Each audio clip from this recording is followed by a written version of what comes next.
ফেব্রুয়ারিতে বাংলাদেশে গণভোট জাতির উদ্দেশ্যে ভাষণ জানালেন প্রধান উপদেষ্টা মোহাম্মদ ইউনূস। শেখ হাসিনার বিরুদ্ধে গণহত্যা মামলার রায় ঘোষণা 17ই নভেম্বর। আজই আন্তর্জাতিক অপরাধ আদালত রায় ঘোষণার দিন ঠিক করে দিয়েছে।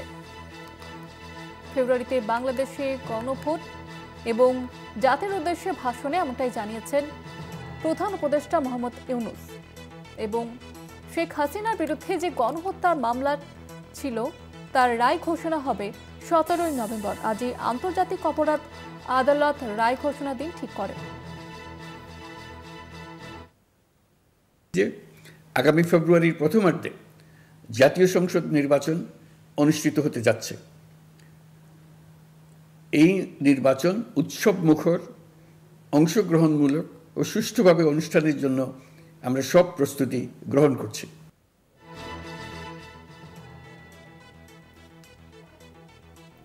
আমাদের সঙ্গে টেলিফোন লাইনে রয়েছে আমাদের প্রতিনিধি সাইদুল হোসেন। সাইদুল, কি আপডেট রয়েছে এখনো পর্যন্ত?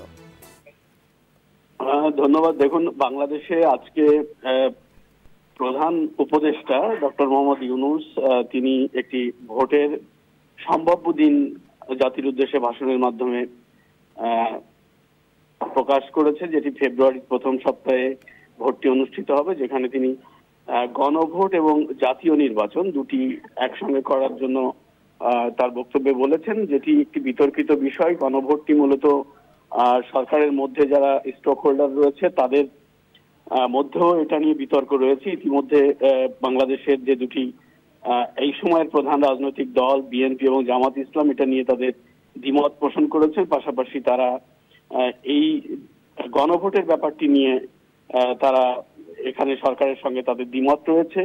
আর সবচেয়ে বড় কথা যে বাংলাদেশে এই মুহূর্তে নির্বাচন হওয়ার পরিবেশ নেই, কারণ বাংলাদেশের প্রধান রাজনৈতিক দল আওয়ামী লীগ, যারা প্রাচীন এবং জনসংখ্যার গ্রহণযোগ্যতার ভিত্তিতে তারা এখন বড় রাজনৈতিক দল, তাদেরকে দেখেই মূলত বাংলাদেশের নির্বাচনের পরিকল্পনা হচ্ছে, সেটি দেশের জনগণ কোনোভাবেই অ্যাপ্রিসিয়েট করছে না। অলরেডি আজ বাংলাদেশে একটি লকডাউন কর্মসূচি পালিত হয়েছে, যেখানে বাংলাদেশের মানুষ স্বতঃস্ফূর্তভাবে সেই লকডাউন কর্মসূচিটি পালন করেছে। তার মধ্য দিয়ে বোঝা যাচ্ছে যে বাংলাদেশে আওয়ামী লীগ ছাড়া কোনো নির্বাচন গ্রহণযোগ্য হবে না।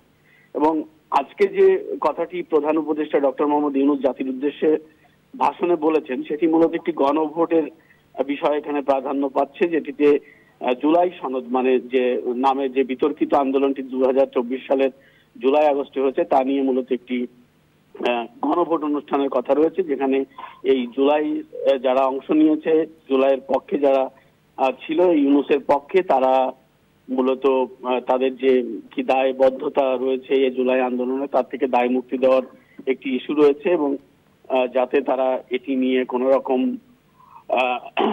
ভবিষ্যতে বিপদে না পড়ে সেই সব বিষয়ে এই গণভোটে রয়েছে। যে গণভোটে হ্যাঁ এবং না এই দুটি অপশন থাকবে। যদি হ্যাঁ জয়যুক্ত হয় তাহলে জুলাই সনদটি বাস্তবায়ন, এবং যদি না জয়যুক্ত হয় তাহলে জুলাই সনদটি বাতিল হয়ে যাবে। এই জন্যই মূলত এখন পর্যন্ত রাজনৈতিক দলের মধ্যে এই গণভোট নিয়ে সমঝোতা হয়নি।